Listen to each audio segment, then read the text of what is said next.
day, and I'm honored that this morning you all firsthand get to see it as well. So ladies and gentlemen, join me in welcoming the 45th, 47th President of the United States, our Commander-in-Chief, Donald J. Trump.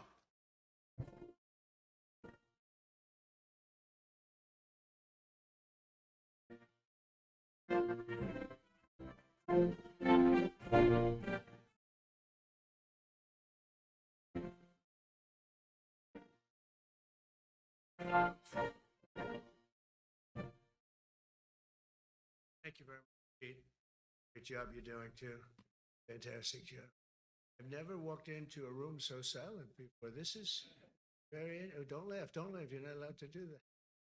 You know what? Just have a good time. And if you want to applaud, you applaud. And if you want to do anything you want, you can do anything you want. And if you don't like what I'm saying, you can leave the room. Of course, there goes your rank, there goes your future. You just feel nice and loose, okay? Because we're all on the same team. And I was told that, sir, you won't hear a murmur in the room. They said, we got to loosen these guys up a little bit. So you just have a good time. But I want to thank Secretary Hegseth, General Kane, General Raisin Kane for a reason, they call him that. I heard his name. I said, you're the guy I'm looking for. The Joint Chiefs of Staff and so many others in this room who together represent the greatest and most elite fighting force in the history of the world, the United States military. I'm very proud of our military. I rebuilt the military during my first term. It's one of the greatest achievements. We had the greatest economy in history, and I built the military. Those are the two things I say more than anything else. And I also kept us safe at the borders. We had very good borders. We had people coming in from jails and prisons and everything like took place over the last 4 years. They'll never forget what happened to this country over the last 4 years with the incompetence. There could be no higher honor than to serve as your commander-in-chief. It is a great honor. And look at you, you're just incredible people. Central casting, I might add. To each and every one of you, I thank you for your unwavering devotion to the armed forces and to the country. We've all sworn a sacred oath to defend. We all have that oath, every one of us. I'm thrilled to be here this morning to address the senior leadership of what is once again known around the world as the Department of War. I know Pete spoke about it. He gave a great speech, I thought. Great speech. I don't want him to get so good. I hate that. You know? No, I hate it. I almost fired him. I said, you can't, I don't want to go on after that. No, he gave a great speech, but he talked about Department of War. We were sitting there. I said, didn't it used to be called the Department of War? And he goes, yes, sir. They changed it like in the early 50s. So we won the First World War. We won the Second World War. We won everything in between and everything before that. We only won. And then we went, in a way, woke. That was probably the first sign of wokeness. And we changed it to defense instead of war. And I said, what do you think? What do you think if we changed it back? Would that be a nice idea? And Pete loved it immediately. Some people thought about it. You know, they gave it a little thought. But in the end, we did it. And I have to be honest, it's so popular. I thought it would be met with fury on the left. They're sort of giving up, I must be honest with you. They've had it. They've had it with Trump. They've been after me for so many years now. Here we are. Here we are. Come to the White House anytime you'd like. No, they've given up. Bad, a lot of bad people. But all over, it's been so popular. It's been very popular. I really thought that we were going to have to sort of fight it through. There's been no fight. There's been no fight. Like what I called the Gulf of America, the Gulf of America, because to me it was always the Gulf of America. I could never understand. We have 92% of the frontage. And for years, actually 350 years, they were there before us.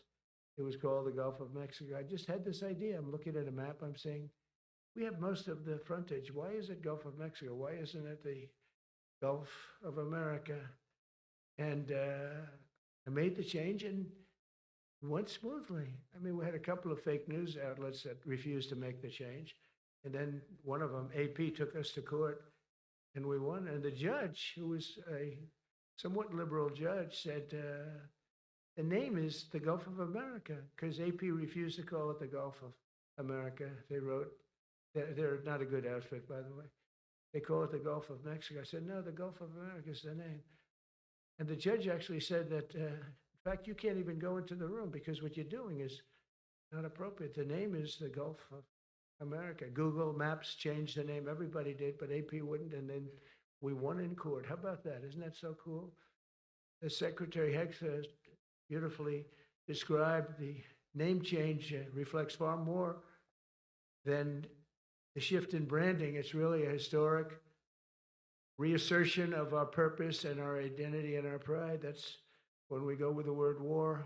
And we want war because we want to have no wars, but you have to be there. And, sometimes you have to do it. I have settled so many wars since we're here. We're here almost 9 months, and I've settled 7. And yesterday we might have settled the biggest of them all. Although, I don't know, Pakistan, India was very big. Both nuclear powers, I settled that. But yesterday could be the settlement in the Middle East. That hasn't happened for 3,000 years. I said, how long have you been fighting? 3,000 years, sir. That's a long time. But we got it, I think, settled. We'll see. Hamas has to agree. If they don't, it's going to be very tough on them, but it is what it is. But all of the Arab nations, Muslim nations have agreed. Israel has agreed. It's an amazing thing. It just came together. War is very strange. You never know what's going to happen with war. The easiest one of them all is Putin. I said, number one, it's a war that would have never happened if I were president, if the election weren't rigged. If I were president, that war would have never happened. Not even a little chance. And it didn't happen for 4 years. But I knew Putin very well, and I thought that would be easy because I know him so well. Well, that one turned out to be the hardest of them all. We had some that were not settlable, and they all got settled. So if this works out, that we did yesterday with the Middle East, then that's more than a war. That's lots of wars. That's all combined. That's a lot of wars. Many of you were over there in many different capacities in many different countries. That's a big part of the earth. But if that works out, it would be 8+. I could give myself 2 or 3 for that one. And then we just have the one to settle. We have to settle it up with President Putin and Zelensky. Got to get them together and get it done. But the only way we can do that is through strength. I mean, if we were weak, they wouldn't even take my phone call. But we have extreme strength. We had the horror show in Afghanistan, which is really the reason I think that Putin went in. He saw that horror show by Biden and his team, incompetent people. And that showed, I think it gave him a path in. I wasn't there any longer. I watched that, and it was so horrible. I think it was the most embarrassing day in the history of our country. And now we're back. That's it. We're not going to have any of that crap happen, I can tell you. That was terrible, so terrible. Together we're reawakening the warrior spirit, and this is a spirit that won and built this nation. And from the cavalry that tamed the Great Plains to the ferocious, unyielding power of Patton Bradley and the great General Douglas MacArthur. These are all great men. In this effort, we're a team, and so my message to you is very simple. I am with you, I support you, and as president, I have your backs 100%. You'll never see me even waver a little bit, the way it is. And that includes our great police officers and firemen and all of these people that are doing so well. Together over the next few years, we're going to make our military stronger, tougher, faster, fiercer, and more powerful than it has ever been before. I rebuilt our nuclear, as you probably know, but we'll upgrade that also and just hope we never have to use it. We have to hope we never have to use it because the power of that is so incredible. I see things, I don't think they'd show it to you. I really wouldn't want them to show it to you. But when you see the result of what's left, you never want to use that. Never, never, ever. We were a little bit threatened by Russia recently, and I sent a submarine, nuclear submarine, the most lethal weapon ever made. Number one, you can't detect it. There's no way.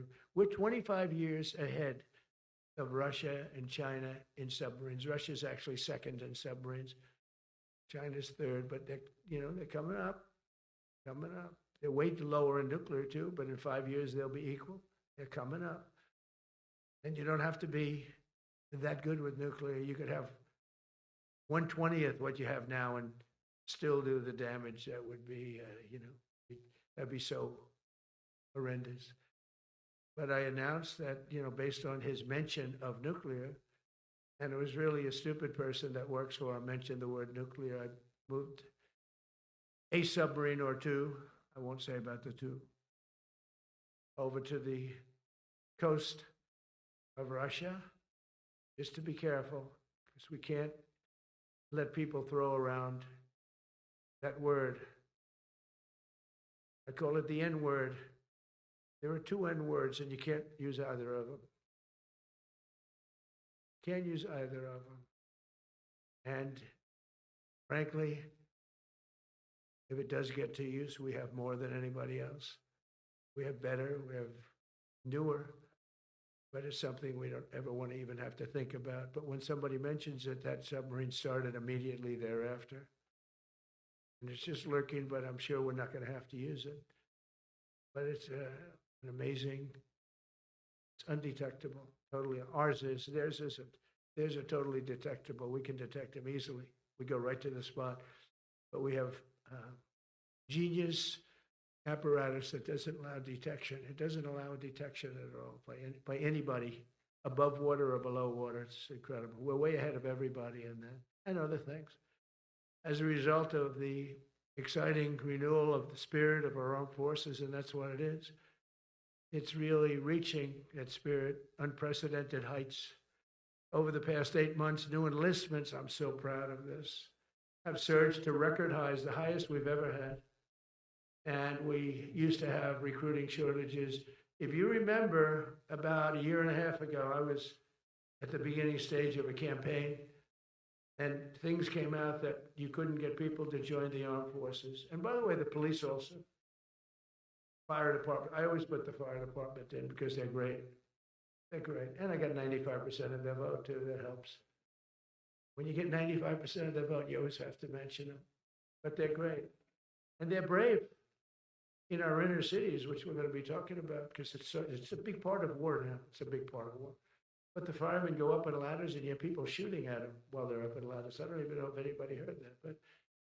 And I said, don't talk about it much, but I think you have to. Our firemen are incredible. They're up in one of these ladders that goes way up to the sky, rescuing people, and you have animals shooting at them, shooting bullets at firemen that are way up in death territory. You fall off that ladder, it's over.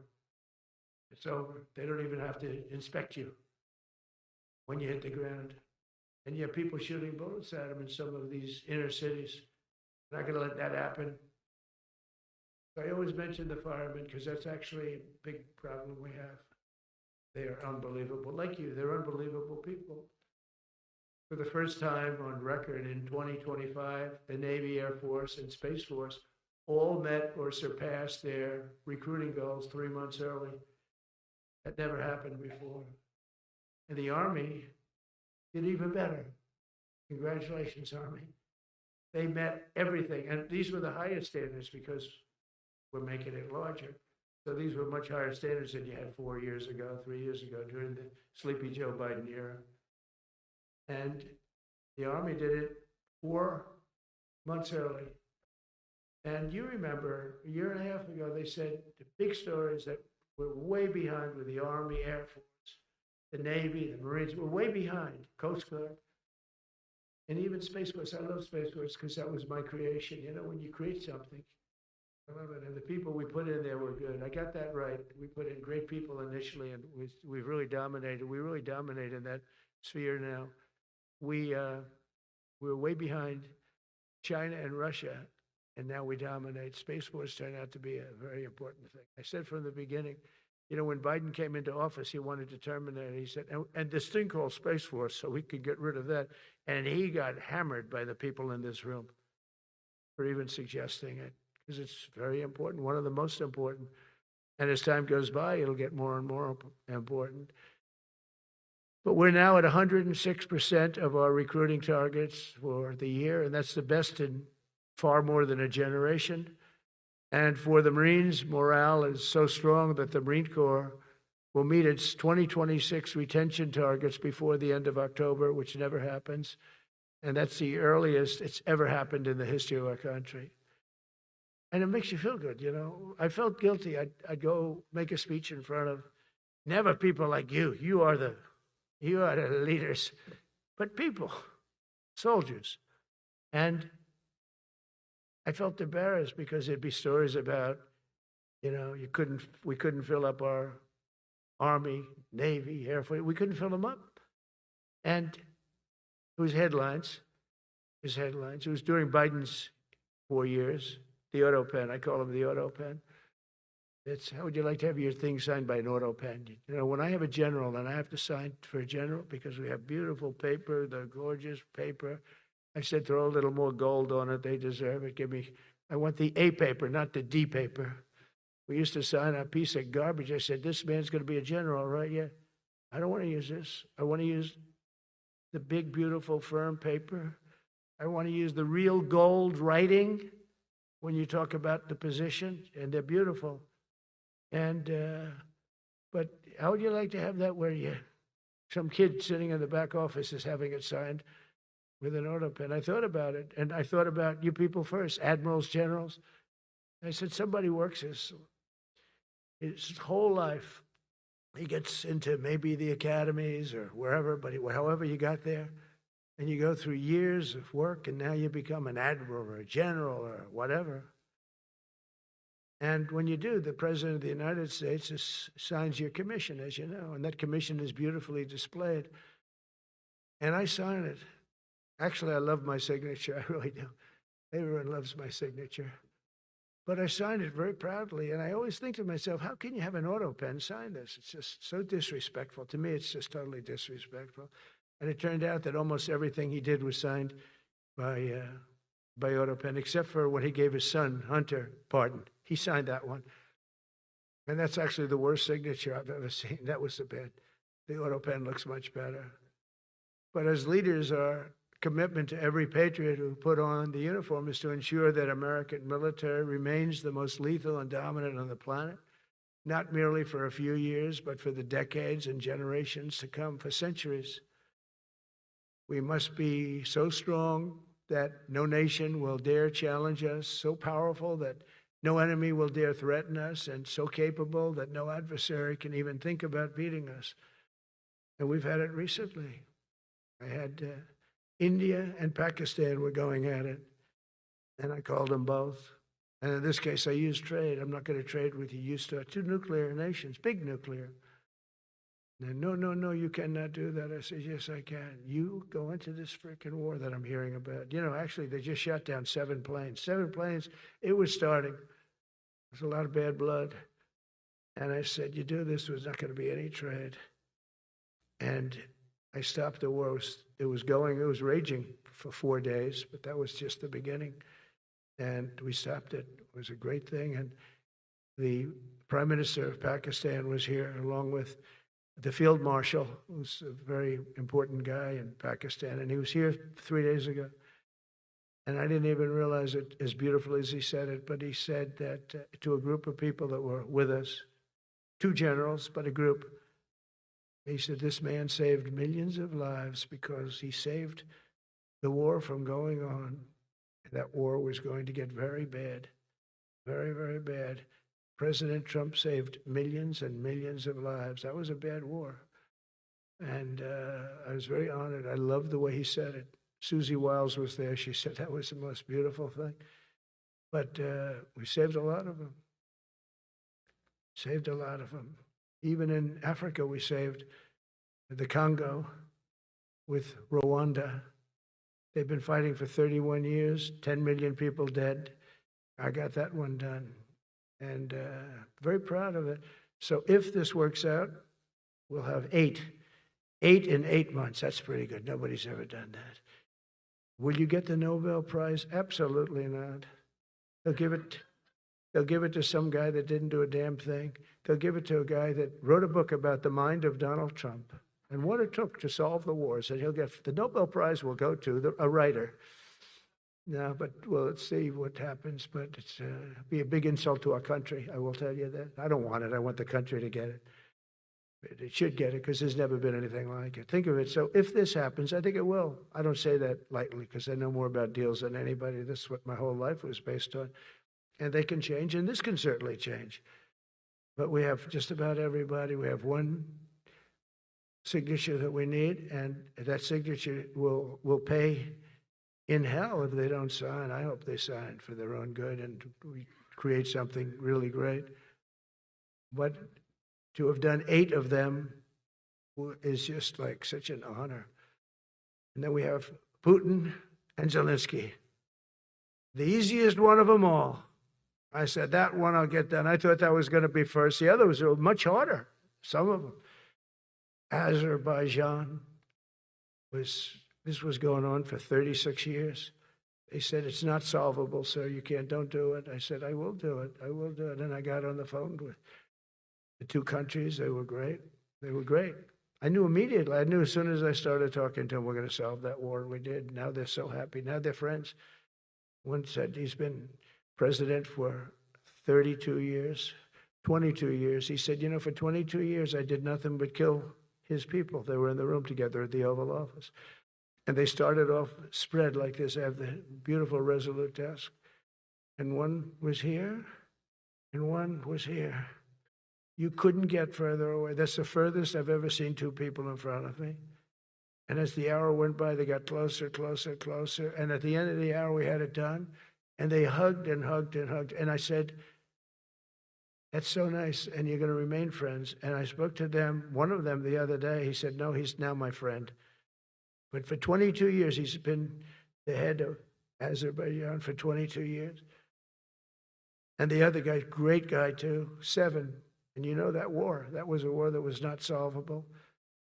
He said for 7 years. The other one said for 22 years. All I did was kill his people. That's all I've done. I said, well, we're going to put a stop to that. So we solved that.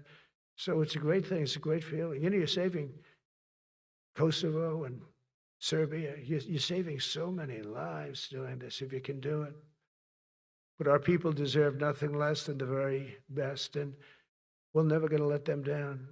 And if we can solve wars instead of you having to fight wars, wouldn't that be wonderful, right? Wouldn't that be wonderful? That's why one of the first executive orders I signed upon taking office was to restore the principle of merit. That's the most important word, other than the word tariff. I love tariffs.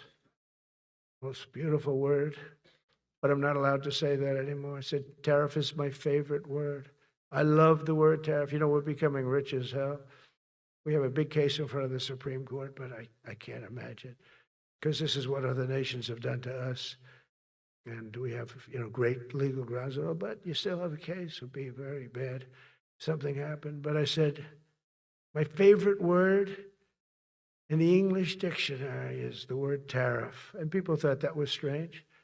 And the fake news came over and they really hit me hard on it. They said, what about love? What about religion? What about God? What about wife, family? I got killed when I said tariff is my favorite word. So I changed it. It's now my 5th favorite word. And I'm okay with that. I'm okay with that. But they hit me hard. But it is. When you look at, we've taken in trillions of dollars. We're rich again. And there'll never be, when we finish this out, there'll never be any wealth like what we have. Other countries were taking advantage of us for years and years. You know that better than anybody. And now we're treating them fairly. But the money coming in is, we've never seen anything like it. The other day, they had $31 billion that they found, $31 billion. So we found $31 billion, and we're not sure from where it came.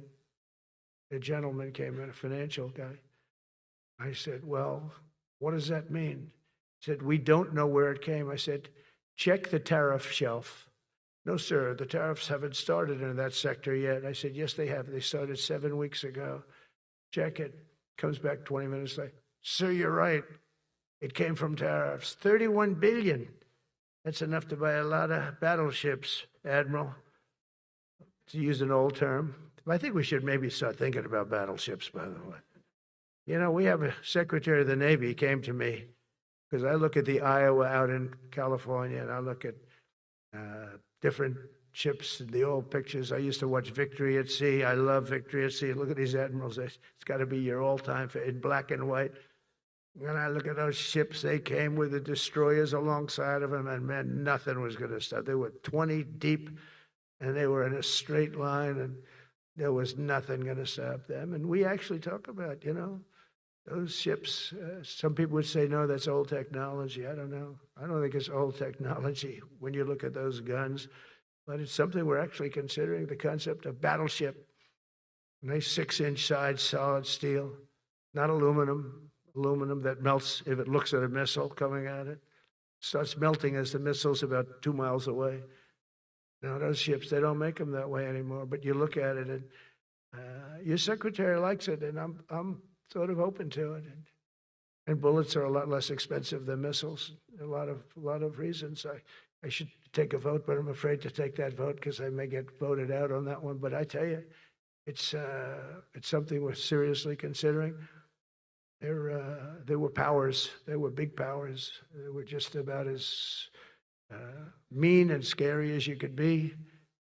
And so we're looking at that. One of the biggest cases that we won was the decision of the United States Supreme Court to allow us to proceed on the word merit. Merit. So those two words are right up there. So this is, I would say, the opposite if you ask for a definition, the opposite of political correctness. We went through political correct, where you had to have people that were totally unfit to be doing what you're doing for many reasons. I won't get into them, but for many reasons they were unfit. Now it's all based on merit. That was such an unbelievable decision. I didn't expect we were going to win that one. We went in.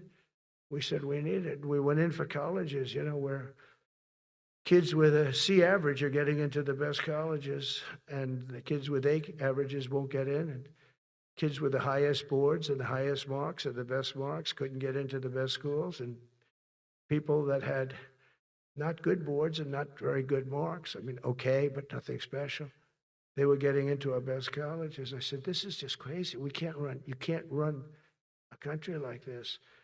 And it was lingering for years, and it got to the Supreme Court, and we won that decision. Merit, everything's based on merit. You're all based on merit.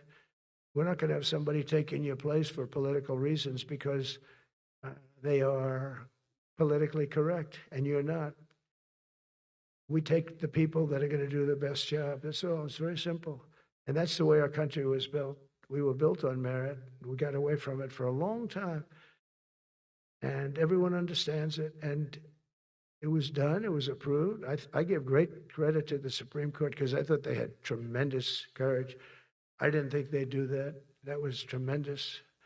I give them maybe for that decision almost more than anything because it's a hard decision to make. It's really hard. The apparatus of our country was not set up for merit.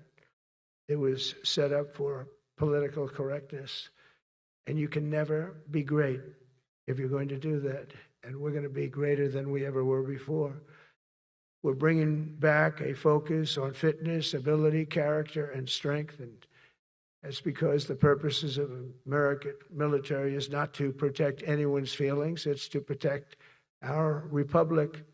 And it's the republic that we dearly love. It's to protect our country. We will not be politically correct when it comes to defending American freedom. And we will be a fighting and winning machine. We want to fight, we want to win, and we want to fight as little as possible. You have to count on people like me to keep you out of wars because we don't want to go into wars. Many of the wars that I just told you about, we could have entered those wars and settled them in a different way, lose a lot of our troops. And we could have settled them, I guess, differently. Maybe not, actually. Actually, you might not have been able to settle them. We just would have been in the middle of a lot of firepower. But when we do need it, you're going to be so ready. And you know it. But very importantly, with that goal in mind, I've committed to spending over $1 trillion on our military in 2026, and that's the most in the history of our country. $1 trillion. That's a lot of money. I hope you like that. Ma'ams and sirs, I hope you like it. That's a hell of a lot of money. We have the best of everything. Every branch is seeing major investments. And as I announced in the Oval Office in March, we are rapidly moving forward with the first ever 6th generation fighter jet. I didn't name it. I did not name it. Boeing came in and they said, sir, this is our submittal. It's the greatest fighting jet ever done. And, you know, they're testing all these planes. All the companies are testing, and this one tested like through the roof. And they said, we'd like to name it the F-47. I said, all right, let me think about it. Then after thinking for about 2 seconds, I said, okay. You know what that means, 47, I'm 47. So I'm 45, 46, and 47, yeah, if you think about it. I just don't want the credit for 46. I don't want to have their open borders and people coming in from all over the world, including jails and mental institutes. I don't want that on my record, but I like having it. We're investing tens of billions of dollars in modernizing our nuclear deterrence capabilities like never before. And we've begun construction on what we call the Golden Dome missile defense shield. It'll be the most sophisticated in the world. You watched it do well until they had some problems at the end with a little bit of a lack of ammunition, defensive ammunition, but they've got that taken care of. But I tell you, it's what we're doing is so good, and we deserve it. You know, we help other countries with it. We don't have it ourselves. And Canada called me a couple of weeks ago. They want to be part of it. To which I said, well, why don't you just join our country? You become 51, become the 51st state, and you get it for free. So I don't know if that made a big impact, but it does make a lot of sense. It actually makes, because they're having a hard time up there in Canada now, because as you know, with tariffs, everyone's coming into our country. We have more investment than we've ever had before, $17 trillion coming in. As an example, in 4 years, Biden didn't have $1 trillion. We have 17 trillion more than that in 8 months coming in. And they're coming in from Canada, Mexico, from Europe, from all over. AI, auto plants. Everybody's coming back to the United States. Under my budget, we will be expanding the U.S. Navy by at least 19 ships next year, including submarines, destroyers, assault ships, and more. And it's going to be much more than that as we go along, because we basically don't build ships anymore. We do build submarines, but we don't build ships. You know, in the Second World War, they were freighters and different types, but we were doing a ship a day. And now we don't do ships. And I'm not a fan of some of the ships you do. I'm a very aesthetic person, and I don't like some of the ships you're doing aesthetically. They say, oh, it's stealth. I said, that's not stealth. An ugly ship is not necessary in order to say you're stealth. By the way, the B-2 bombers were incredible. That is stealth. They went into that. I was with General Kane and Pete were in we call it the war room, but we're watching them go in, and they were totally untouched. They were not seen. They were literally not seen. They dropped their bombs. They hit every single one of them, hit its target. It was total obliteration. CNN, when we came back, fake news CNN, oh, their camera just went off. You know, their camera, every time I mention them, they turn the camera up because it's never good. They say, this is a problem. But I don't blame them. You're better off keeping it off. But they have some scammer reporter who started saying, without any knowledge, said, he may not have hit the targets as well as they thought. It may not have been obliteration. He did hit the targets, and I got to give us a little credit, right? It was obliteration, it turned out. The Atomic Energy Commission said it was obliteration. They had, not only did they hit the target, they had these chutes. And think of this here. Way up in the sky, there was no moon. It was dead dark. Couldn't see a thing. You couldn't see them. But they had, I guess, a beam going right into these chutes. Every single one of those bombs went right down those chutes into a granite mountain. I think it's the last time they're going to build air chutes. They had these air chutes that were nice, beautiful. They were meant for us. But it was total obliteration. And now they give us credit for that. But these people were phenomenal. I tell you, for the Air Force people here, You can be very proud. That B-2, we just ordered a lot of new ones and updated ones, but I'd take the other ones. Let me tell you, they couldn't have worked any better. So they flew for 37 hours total, back and forth, no stops, no nothing. We had 52 tankers loading them up. And that's a job I wouldn't necessarily want too much, flying a tanker, loaded up with hundreds of thousands of gallons of fuel. I don't know if I'd do that job, General. I asked the question, what happens if it gets hit? Sir, you don't want to know about that, right? I don't want to know about that. But those guys, they just hear us. They're incredible. I had them all to the Oval Office. We had the B-2 pilots and a lot of the people, even the people that took care of them, the maintenance people, just as important. We had them all to the White House, gave them a big party on the lawn, brought some of them into the Oval Office.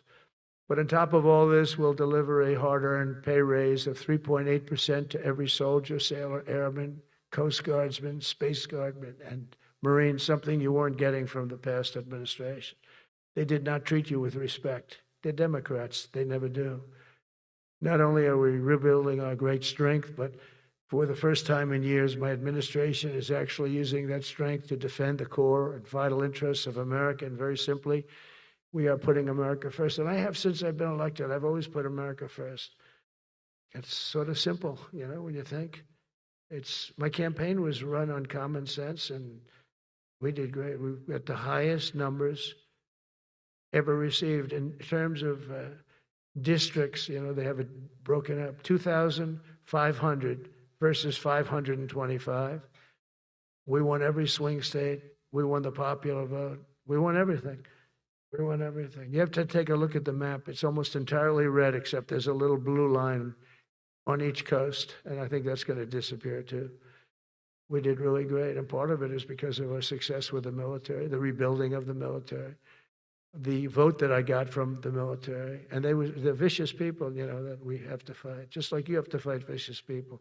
Mine are different, a different kind of vicious, but they spread all these horrible, you know, they made up statements and said what I said about everything, but even about the military.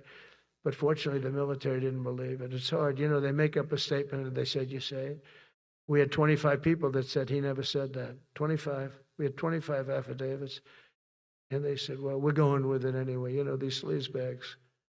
And it's why the press is really losing all power, because people aren't believing it. We need an honest press. We need borders. We need borders. We need an honest press. We need fair elections. I mean, those three things. And we don't have an honest press. We have a really corrupt press, but we fight through the corrupt press. And the people understand you have to do this stuff a lot. You have to go on television a lot because you can't get a fair shake if you're going to rely on somebody else. They don't understand. They've destroyed the image of media now is at the lowest point it's ever been. It's lower than Congress. Can you believe that? It's something. But together with many of you in the room, we've brought back the fundamental principle that defending the homeland is the military's first and most important priority. That's what it is. Only in recent decades did politicians somehow come to believe that our job is to police the far reaches of Kenya and Somalia, while America is under invasion from within. We're under invasion from within. No different than a foreign enemy, but more difficult in many ways because they don't wear uniforms. At least when they're wearing a uniform, you can take them out. These people don't have uniforms. But we are under invasion from within. We're stopping it very quickly. After spending trillions of dollars defending the borders of foreign countries, with your help, we're defending the borders of our country from now on. We're not going to let this happen. Biden let people come in from prisons, mental institutions, drug dealers, murderers. You know, we had 11,488 murderers allowed into our country by this guy who had no clue. He had no clue. He shouldn't have been there in the first place, but he had no clue. The people that ran the office, the White House, were people that surrounded him, radical left lunatics that are brilliant people, but dumb as hell when it came to policy and common sense. And they allowed people from all over the world, from the Congo. They opened up prisons in the Congo. They came into our country, totally unmatched, unvetted, unchecked. And from all over South America, not just South America. You know, you think South America, no, but from all over. A lot came in from Venezuela. Venezuela emptied its prison population into our country. That's why they have Tren de Aragua, one of the worst gangs ever. But we took care of them. We took good, strong care of them. And I just want to thank the National Guard in Washington, D.C. It's embarrassing to say this. Now I can say it because we solved it. But Washington, D.C. was the most unsafe, most dangerous city in the United States of America. And to a large extent, beyond. And beyond that.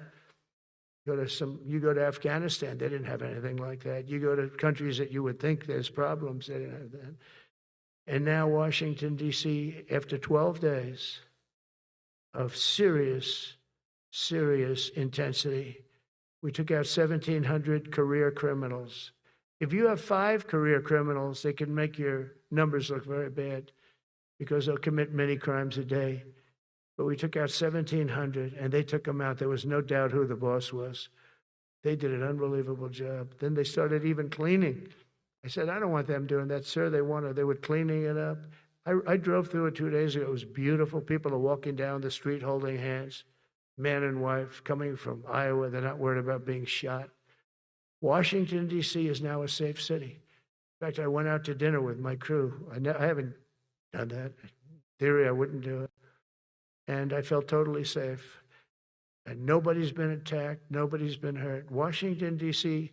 went from our most unsafe city to just about our safest city in a period of a month. We had it under control in 12 days, but give us another 15, 16 days. It's perfect. And people other than politicians that look bad, they think, the Democrats run most of the cities that are in bad shape. We have many cities in great shape too, by the way. I want you to know that. But it seems that the ones that are run by the radical left Democrats, what they've done to San Francisco, Chicago, New York, Los Angeles, they're very unsafe places. And we're going to straighten them out one by one. And this is going to be a major part for some of the people in this room. That's a war too. It's a war from within. Controlling the physical territory of our border is essential to national security. We can't let these people in. We had no people enter in the last 4 months. 0. Even I can't believe that. We had millions coming in, pouring in.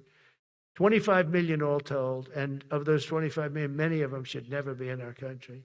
They would take their worst people and their people from prisons and jail, and they'd put them in a caravan and they'd walk up. CNN was interviewing one person. Oh, why are you coming? I want freedom. Good. Were you in jail? Yes. For what? Murder. She said, you had to see this anchor, a young woman. She's like, I couldn't believe. She'll probably lose her job. But because the left doesn't want to hear that. But we're running it based on common sense and based on love of our country. But I want to salute every service member who has helped us carry out this critical mission. It's really a very important mission. And I told Pete, we should use some of these dangerous cities as training grounds for our military, National Guard, but military. Because we're going into Chicago very soon. That's a big city with an incompetent governor, stupid governor, stupid. They threw him out of his family business. He was so stupid. I know the family. He becomes governor. He's got money. Not money that he made, but he ran for governor, he won, and now he criticizes us all the time. And last week they had 11 people murdered, 44 people shot. The week before that they had 5 people murdered, 28 people shot. Every weekend they lose 5, 6. If they lose 5, they're considering it a great week. They shouldn't lose any. You shouldn't lose any. This is civilization. And he's always up there saying, we're in very good shape. We don't need the military. No, they need the military desperately. How about Portland? Portland, Oregon, where it looks like a war zone. And I get a call from the liberal governor. Sir, please don't come in. We don't need you. I said, well, unless they're playing false tapes, this looked like World War II. Your place is burning down. I mean, you must be kidding. Sir, we have it under control. I said, you don't have it under control, Governor, but I'll check it. and I'll call you back. I called her back. I said, this place is a nightmare. Probably, it's certainly not the biggest, but it's one of the worst. It's brutal. They go after our ICE people, who are great patriots and tough job too, but they love it. They love it because they're cleaning up our country. And so you look at some of the things where they took over parts of Seattle. They actually took over a big percentage of Seattle. Think of that. You remember that. That was a while ago. And I sent in the troops and they were gone. As soon as I sent them in, when we send in the troops, if you have a real leader that says you got to do what you have to do, I put that out the other day. You got to do what you got to do because we don't want our people hurt as they stand by. I was watching during Biden, there were troops standing up like this, brave, standing up at attention, the way I should stand all the time. And I'm like this, and people are standing, and their mouth is this far away from their mouth, and they're spitting at them, and they're screaming at them. And that soldier standing there, he wants to knock the hell out of the person, but he's not allowed to do anything. So they just stand there and they get abused. And a woman was this far away from his face, and she starts spitting in his face, and he's not allowed to do anything. If it's okay with you, generals and admirals, I've taken that off. I say, they spit, we hit. Is that okay? I think so. They spit, it's a new thing. They spit, we hit. How about the cars where the cars are coming out? They get brand new cars, Border Patrol, ICE, beautiful, nice new cars. And they're driving along and they have to go through a gauntlet of rocks being thrown at the car. So here's this beautiful brand new car. By the time it goes 100 yards, it's destroyed. These guys have pretty good arms, some of them. And they're throwing bricks at full force into the window and into the car. It looks like it's a war zone. And I said, never let that happen again. From now on, if that ever happens, and I say it here, you get out of that car and you can do whatever the hell you want to do. Because those people are, you can die from that. Those bricks go through the windows. You can die. They'd like it to. They'd like it to go through the window. But this was a couple of months ago. They just kept driving and bricks are hitting the car. And I said, why aren't they stopping? Because they were under orders from the past administration, never stop. But that's different with us. We stop.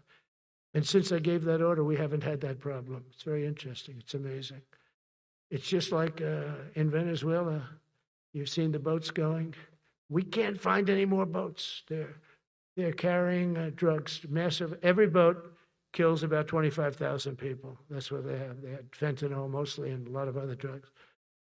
And we take them out, and we've taken out 4. And it's on air. Everybody gets to see it. Not that we like to do that, but every boat kills 25,000 on average. 20. Some people say more. You see these boats, they're stacked up with bags of white powder. It's mostly fentanyl and other drugs too. And now we have a problem. General Kane says, sir, there are no boats out there. Not even fishing boats. They don't want to go fishing. I don't blame them. There'll be no fishing today. But it's amazing what strength will do, because what we want to do is stop drugs from flowing into our country. It's destroying. We lost 300,000 people died last year. Everybody knows friends, many friends probably, that you lost a child, or adults too, but you lost a son or daughter because of what's coming into our border. And we're making it very hard. Oh, and we haven't even started yet. Last month I signed an executive order to provide training for quick reaction force that can help quell civil disturbances. And this is going to be a big thing for the people in this room, because it's the enemy from within, and we have to handle it before it gets out of control. It won't get out of control. Once you're involved at all, they all joke. They say, oh, this is not good. You saw it in Washington. We had gangs of Trenday Rug with 10, 12, 15 kids. And these military guys walk up to them, and they treat them with disrespect, and they just got pounded. They just got pounded. The gang just pounded, then thrown into paddy wagons and taken back to their country. Some are so dangerous we don't want to even do that, because we don't want to. Some of stone cold murderers. we don't have the confidence. Even though they're not coming back very easily, we don't have the confidence. We put them in jails. But these service members are following in a great and storied military tradition, from protecting frontier communities to chasing outlaws and bandits in the Wild West. And our history is filled with military heroes who took on all enemies, foreign and domestic. You know that phrase very well. That's what the oath says, foreign and domestic. Well, we also have domestic. George Washington, Abraham Lincoln, Grover Cleveland, George Bush, and others all used the armed forces to keep domestic order and peace. Many of our leaders used the military to keep peace. Now they like to say, oh, you're not allowed to use the military. And you know what the people say? The people in those cities where they're being raped and shot and beat up, you know what they say? We love the military. You ever see where they interview the people on the street? I've never seen somebody say they don't, unless they're radical and paid off, because a lot of these insurrectionists are paid by, whether it's Soros or other people, but they're paid by the radical left. So today I want to thank every service member from general to private who has bravely helped us secure the nation's capital and make America safe for the American people. It's amazing. The whole world is watching. Everybody in the White House, they come up to me, young women, sir, thank you. I know immediately what they're thanking. They don't have to say it. They walk to work now to the White House. We haven't had a crime in Washington in so long because we got the careers. We call them the careers. We got these lunatics out, and they'll never be any good. You know, I hate to tell this to the liberal media. You could spend time with them. You could do whatever you want. You could send them to the finer schools, which they couldn't get into anyway, mentally. They couldn't get in, but no matter what you do, they'll never be good. They're bad. They're career criminals. I don't know, maybe they were born that way. Some people don't like me to say that, but maybe they were. Certainly some were. Together with the leaders here today, we're also restoring a needed focus on defeating threats in the Western Hemisphere. Throughout this region, cartel terrorists have been allowed to wage a relentless campaign of death and destruction on our country, all because we had weak leadership on top. And we did a great job with it first term, but this is something else what we're doing now. We're taking it to the next level, probably next level times 3. But we had COVID come up, and we had to take care of that. We did a great job with COVID. We had the therapeutics. It was just Regeneron. So many things we did for COVID, but we had to focus on that, and every other country in the world was being decimated by COVID. So we had to change gear a little bit to take care of that. But under our leadership, the military is now the knife's edge in combating this sinister enemy. We have to put the traffickers and cartels on notice, and we've done that. And we've put them, a lot of them, we've called them a terrorist organization, which is actually a big thing to do. Nobody's done it, but I've done it with a lot of them. It gives you a tremendous advantage. If you try to poison our people, we will blow you out of existence, because that's the only language they really understand. That's why you don't see any more boats on the ocean. You don't see any boats. Around Venezuela, there's nothing. As president, I will never hesitate to defend our people from threats of violence, from the horrible plague that's taking place from within. The Iran nuclear power, the Iran, all of the great power that we thought existed, we blew it out to kingdom. We took advantage of it, and we just really took advantage of it, and it was a beautiful thing to see, and that's what military power can achieve. That's why I chose Raising Cane. He's fantastic, by the way. I hope you all agree. If anybody disagrees, could I please have your hand? Who disappears at Raising Cane is no good? Just raise your hand. I don't see any hands raised. All right. That means you're okay. That means that he's okay now, but I saw his results. You know, he took out ISIS. I was told it was going to take 4 years. It took 4 weeks. I went to see him, and he took him out in 4 weeks, knocked him out, knocked him to hell. And I was told by military people it was going to take 4 to 5 years to do it. And I don't even know if we'll have it then, sir. These were the Washington generals.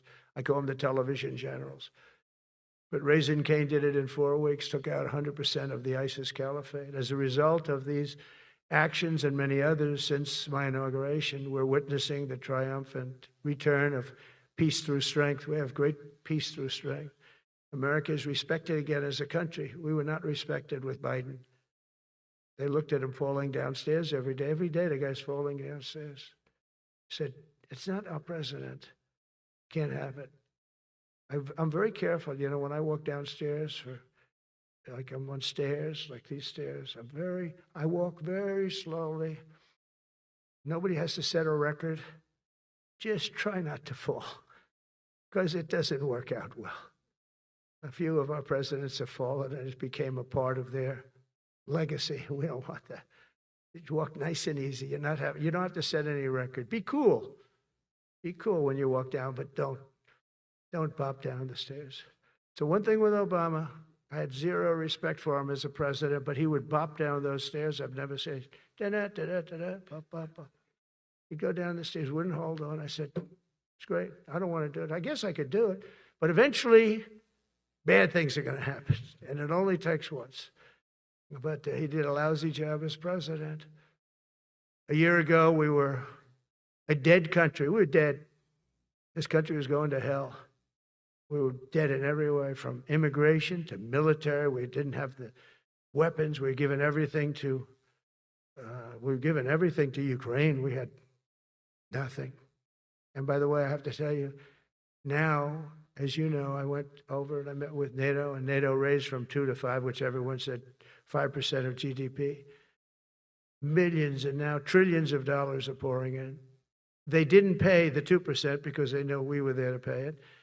And now they paid the 5%. That's trillions of dollars. And we're not spending any money on that war, not 10 cents.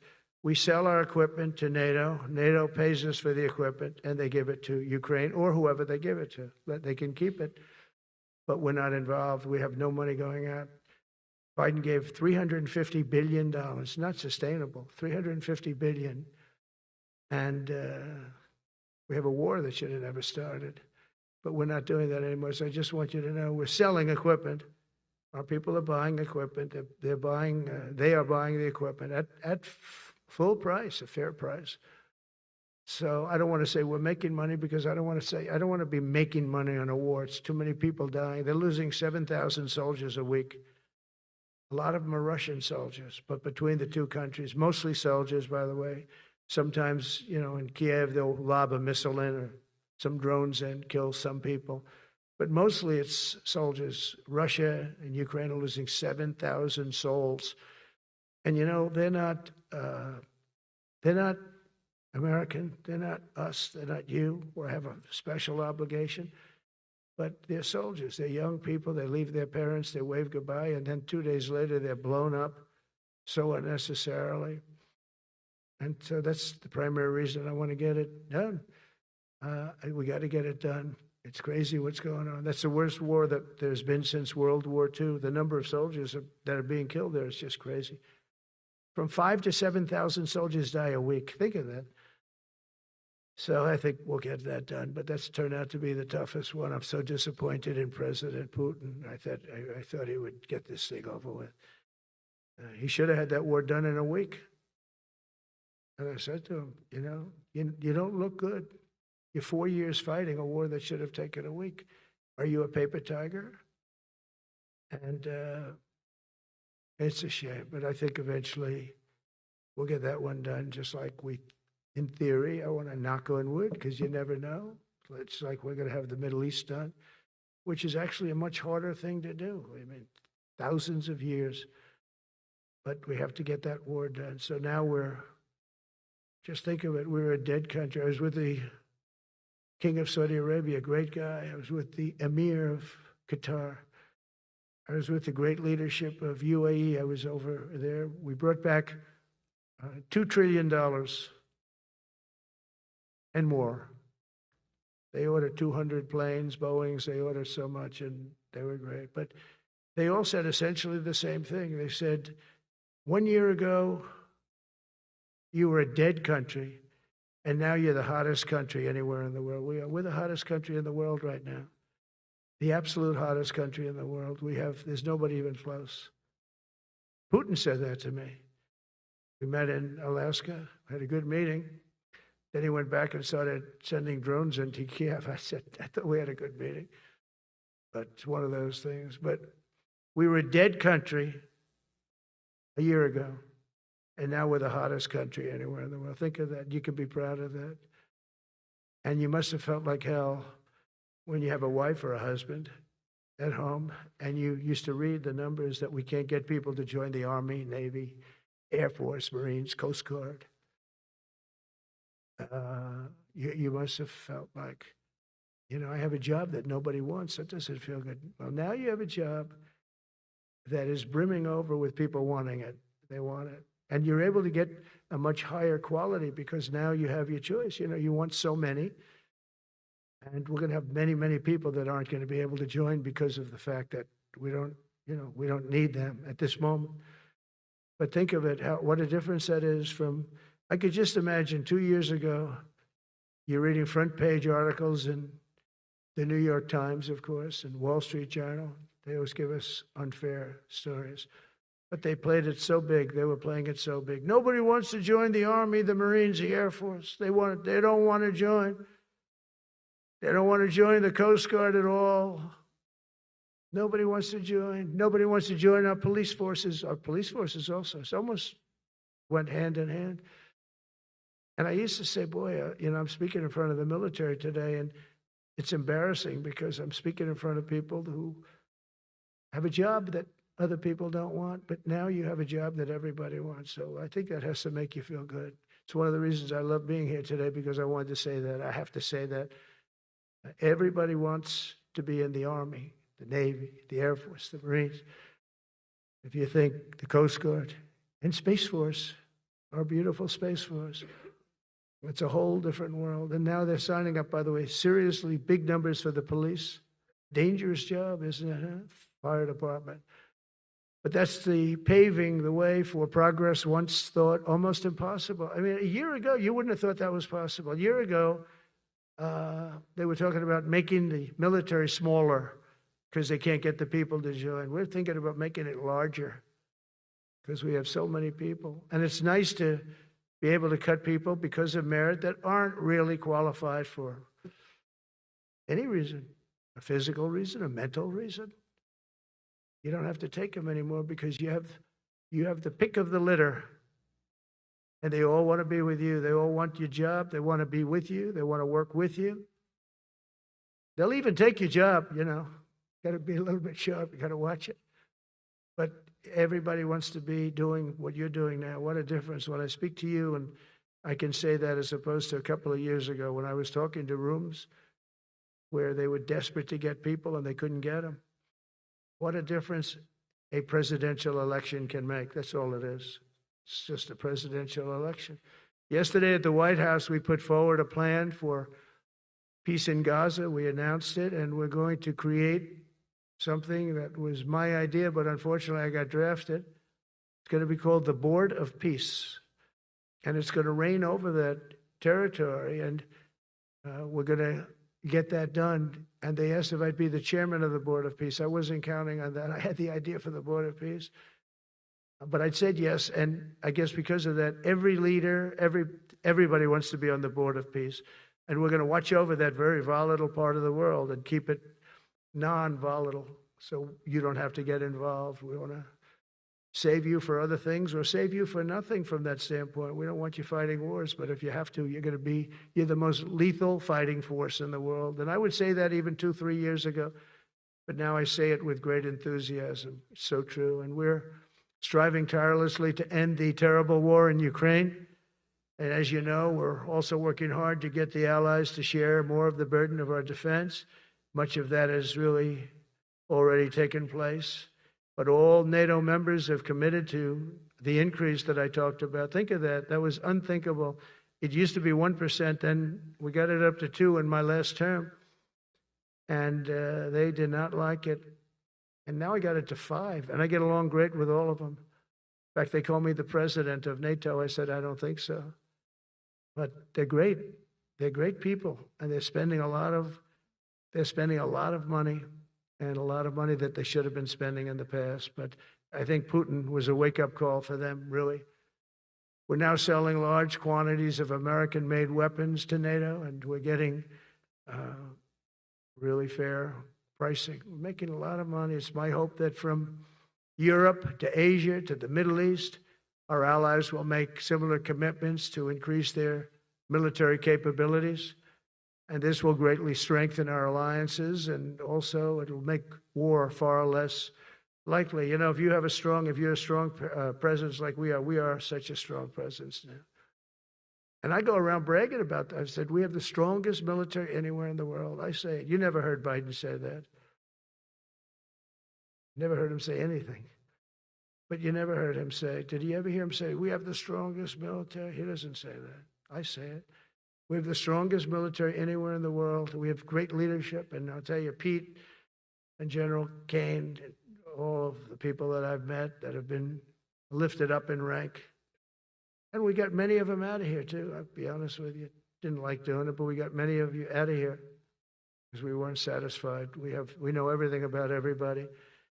It'll also help the United States rapidly rebuild our defense industrial base. Each of you can play an important part in getting allies to do their part. So to that end, Secretary Hegseth will soon be announcing major reforms to streamline military acquisitions and expedite foreign military sales. We have tremendous numbers of countries that want to buy our equipment, and, you know, many cases it takes too long. They're backlogged. We're backlogged on all the equipment, which is something that's new to us a little bit. And I told those companies, you better get your ass going, because we're selling you a lot of equipment. We're getting countries to buy your equipment. You got to produce the equipment. Some of the countries, I'm not going to mention, but some of the countries are buying a lot. And that's a good thing. They're on our side 95%. I'll never say 100% because they can always turn, right? You know about that. But they're on our side. The problem is we have to get the companies that make this equipment. And we make the best equipment in the world, but they got to make it faster. We have orders for the F-35. We have orders for everything. The new F-47. We have orders for everything. They got to make it faster. A lot faster. Ammunition they have to make faster. In the coming months, we'll be making even more historic announcements to fully embrace the identity of the Department of War. I love the name. I think it's so great. I think it stops wars. The Department of War is going to stop wars. If we are as ruthless and relentless as our enemies, the United States Armed Forces will be totally unmatched in the future. We have a group of enemies that are very ruthless and very smart, but they can't match us. They can't match us. They don't even come close to matching us. Again, you know, it's very important for me to say we are the greatest military in the world, but we make the best equipment in the world.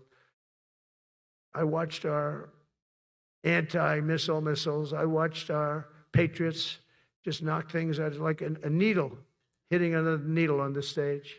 There's a needle up there, and you send another needle up, and it hits it every time. During the war, we went 14 for 14. We had 14, this is with Iran, we had 14 missiles coming at us. All 14 were knocked out of the sky, every one of them. We make the best equipment. From Sparta to Rome, to the British Empire, to the United States of America, history has shown that military supremacy has never been simply a matter of money or manpower. At the end of the day, it is the culture, spirit of our military that truly sets us apart from any other nation. Our ultimate strength will always come from the fierce people and those brilliant people with such pride and the unbending will and the traditions of excellence that have made us the most unstoppable force ever to walk the face of the earth. And that's what we are. Remember, we never want to use it, but we have the most powerful nuclear capability, and I call it nuclear deterrent of any other country. Nobody close. The men and women in this room inherit the legacy built and won by Washington and Jackson, Grant and Pershing, Eisenhower and Patton, Nimitz and LeMay. We carry forward the majestic military heritage passed down from father to son, soldier to soldier, and one generation of warriors to the next. You are warriors, you know that, right? You're great warriors. Well, you wouldn't be in this room. You're the best of the best. From Concord Bridge to Fort McHenry, from Gettysburg to Manila Bay, from Normandy to Sicily, and from the jungles of Vietnam to the dusty streets of Baghdad, America's military has charged into hellfire, climbed up jagged mountains, crossed roaring oceans, and thundered across open deserts to defend our flag, our freedom, and our homeland. Nobody does it like you. Now we are discovering American muscle, reasserting American might, and beginning the next story chapter in American military legends and lore. That's L-O-R-E. It is lore. When it comes to defending our way of life, nothing will slow us. No enemy will stop us. They cannot stop us. And no adversary will stand in our way. They won't stand in our way. We don't want them to stand in our way. We don't want to even put them in that position, but they're not going to stand in our way ever again. You'll never see 4 years like we had with Biden and that group of incompetent people that ran this country that should have never been there.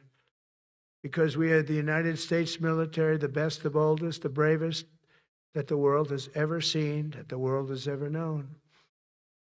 With leaders like we have right here in this beautiful room today, we will vanquish every danger and crush every threat to our freedom in every generation to come. Because we will fight, fight, fight, and we will win, win, win. I want to just thank you once again, and God bless the United States military, and God bless America. God bless you all. Thank you very much. Thank you.